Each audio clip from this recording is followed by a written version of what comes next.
Moduuleista rakennettavien talojen materiaali on muun muassa kierrätysmuovia tai kuitupohjaista biokomposiittia. Tuotteen hiilijalanjälki on yrityksen mukaan lähellä nollaa. Ja vuonna 2018 perustetun ylöjärveläisyrityksen päämarkkina-alueita ovat kehittyvät markkinat, mutta Block Solutionsin tavoite on laajentaa tulevaisuudessa myös uusille alueille. Sanna, sä olet toimitusjohtaja. Teidän visionne on mullistaa koko rakennusteollisuus nopeilla, ekologisilla, siirrettävillä ja kestävillä ratkaisuilla. Millainen työ on ollut lanseerata uusi talotyyppi ihan uusille markkinoille?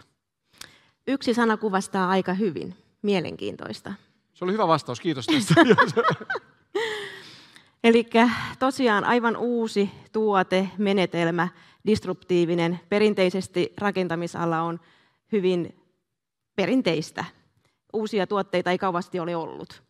Ja meidän tuote on onneksi hyvin yksinkertainen, helposti lähestyttävissä, joten paikalliset viranomaiset ovat yrittäneet etsiä ratkaisuja, miten tuote saadaan hyvin nopeasti markkinoille. Se, että kuka tahansa oikeastaan pystyy rakentamaan blokseilla, se on todellakin yksinkertaista. Ja me käytämme paikallisia raaka-aineita. Lisenssitehtaat toimivat paikallisesti, paikallisella työvoimalla. Nämä kaikki ovat edesauttaneet sitä, että meidän työ on ollut ehkä helpompaa, kun olemme osanneet odottaa. Tässä vaiheessa voi vähän jo hymyillä. Hei, Block Solutions taas Afrikan ja Aasian markkinoille niin pienehkönä toimijana. Miten olette sinne päätyneet ja saman syssyyn se, että Team Finland-verkoston apu siinä yhteydessä? Joo. Pelkästään Afrikassa asuntojen vaje tällä hetkellä on noin 50 miljoonaa asuntoa. Tekemistä riittää ja se kasvaa noin 2 miljoonaa vuodessa. Sama on tuolla Aasiassa Indonesian suunnalla. Tarvetta on. Ja näille markkinoille me ollaan päädytty oikeastaan YK ja Team Finlandin verkostojen kautta.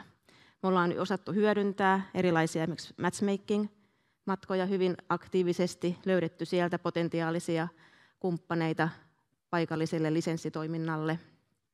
Ja sitten Finnpartnershipin liikekumppanuustukiohjelma on ollut meille erittäin hyödyllinen.